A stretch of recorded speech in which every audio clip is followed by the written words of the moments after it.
Hi, welcome to my video about our little mushroom grow situation here.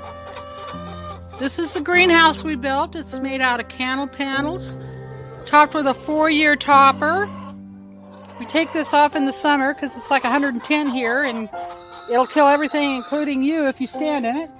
I'm going to bring you in here. This is a little gate I have here, and this is because of this crew right here. They get in there and they tear up everything because they're chickens. So we're going to go in and I'm going to show you the ropes. I'm going to show you what we got going here. Here's the mushrooms coming up. Now this is, we've harvested before, but we've got some that's coming up now. What I did was I have weed cloth on the bottom and it was getting old, but I just spread untreated straw all over this area. It was about 2 feet thick. Here and there. I didn't get really scientific about the whole thing. And so we water it. We take this hose here and try to keep things damp. So they come up periodically. Every 3 or 4 days I come out here and check and see if there's something that needs to be picked. Here's some in here coming up, and I noticed after a couple of weeks I was getting mycelium growth, so we knew they were coming. This wasn't a big surprise. Here's my other mushroom growth. Now this is growing oysters in buckets. I don't see any on here now because we already harvested these. But I'm going to show you. Oh, here's some right here. These are little holes that I drill. I drill 3 on each side so that right here's 1, there's 2, there's 3, and that's how we drill the buckets. Now these have been harvested, so it's going to be, about time to replant. They've done the round, so this one's got some pins. It looks like it needs some water spray, which it'll get today. We live in a very dry area, so even when it's rainy, sometimes they need a little bit of supplemental water. Here we got one here. Now these look real empty because they've been harvested. And I'll get one here or there. Okay, we got some nice pins on here.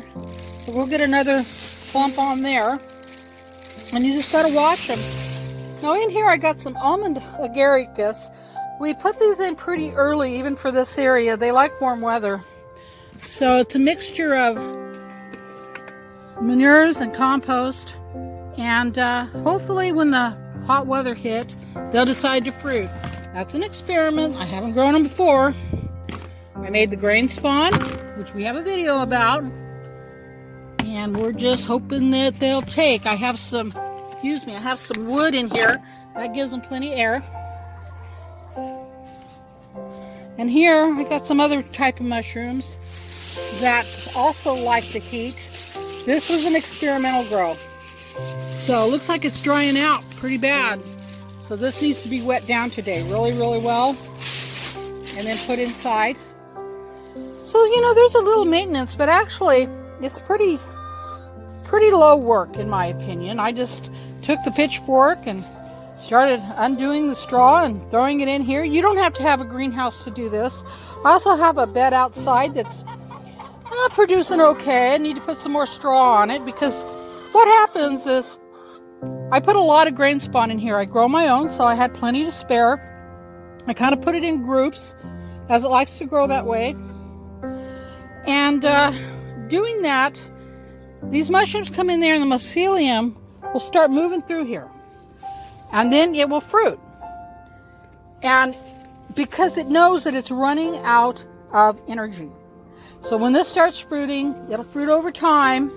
Then you need to re-up this by maybe mixing this up with some new straws and doing some work on that. So those are decisions you make. It's no big deal. Straw's not that expensive. This is just a random flower I don't want the chickens to eat because they were eating it.